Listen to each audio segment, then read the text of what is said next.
नमस्कार साथियों, मैं नेहा शर्मा कुंजल क्लासेज में आपका हार्दिक स्वागत करती हूँ। हम पिछली क्लासों में राजस्थान के लोक देवता पढ़ चुके हैं और हमने बहुत ही शानदार तरीके से पढ़ा है। अब हम राजस्थान की लोक देवियाँ पढ़ेंगे। उससे पहले आपसे एक छोटा सा रिक्वेस्ट है कि आप क्लास को लाइक करो, शेयर करो और सब्सक्राइब करो, ताकि मैं भी मोटिवेट होती रहूं और आप भी मोटिवेट होते रहो और मैं आपके लिए इससे भी बढ़िया कंटेंट लेके आऊं, ताकि आपको पढ़ने में आनंद आए और मुझे पढ़ाने में आनंद आए।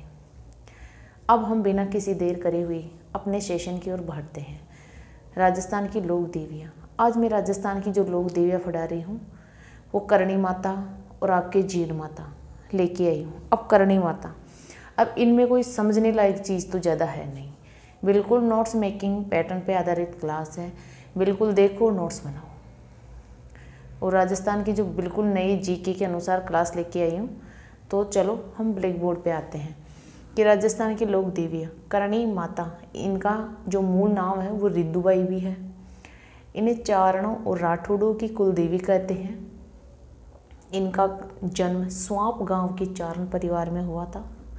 इनकी माता का नाम देवलबाई और पिता का नाम मेहाजी था। चारण भक्त इन्हें डोकरी कहते हैं। डोकरी। मंदिर देशनोक बीकानेर में है। मंदिर को माट कहते हैं या मठ कहते हैं। इनके मंदिर को माट या मठ कहते हैं। सफ़ेद चूहा, जिनको काबा कहते हैं। सफ़ेद चील के दर्शन शुभ माने जाते हैं। सफ़ेद चील के दर्शन शुभ माने जाते हैं। इनकी जो इष्ट देवी है तेमड़ा जी या आवड़ माता। इनको आवड़ माता का स्वरूप भी मानते हैं। आवड़ माता का स्वरूप मानते हैं इनको। और इन्होंने एक दत्तक पुत्र लिया था। इनकी खुद की संतान नहीं थी, यानी इन्होंने एक पुत्र गोद लिया था, उसका नाम था लाखन। ये कई बार परीक्षाओं में पूछा गया प्रश्न है, लाखन। इन्हीं के आशीर्वाद से जोधा ने मेहरानगढ़ दुर्ग और बीकानेर की नींव रखी थी, करणी माता के आशीर्वाद से ही। फिर आपकी दूसरी माता जीण माता आती है, जीण भवानी जी। मीणा और चौहानों की कुल देवी है। मीणा और चौहानों की कुल देवी। राजस्थान का सबसे लंबा गीत जीण माता का ही है। सबसे लंबा गीत। पर्वत हर्ष है। ये धनराय की पुत्री और हर्ष की बहन है। आपने हर्ष और जीण माता की कहानी सुनी होगी। जो इनकी भाभी थी वो अपने पति देव को बहका दी थी। इसी बात से रुष्ट होकर जीण माता हर्ष पर्वत पर चली गई थी और वहाँ तपस्या करने लग गई थी। ये एक दंत कथा है, आप इसको सुनना, बहुत आनंद आएगा इसमें।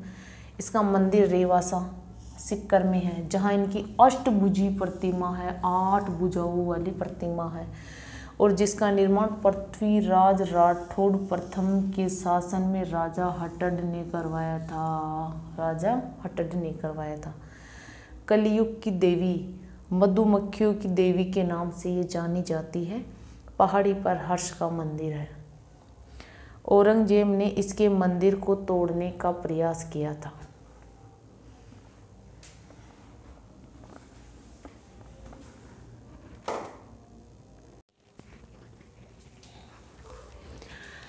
केला देवी या अंजनी माया या कृष्ण की बहन या योग माया, इसके ये सभी नाम केला देवी के हैं।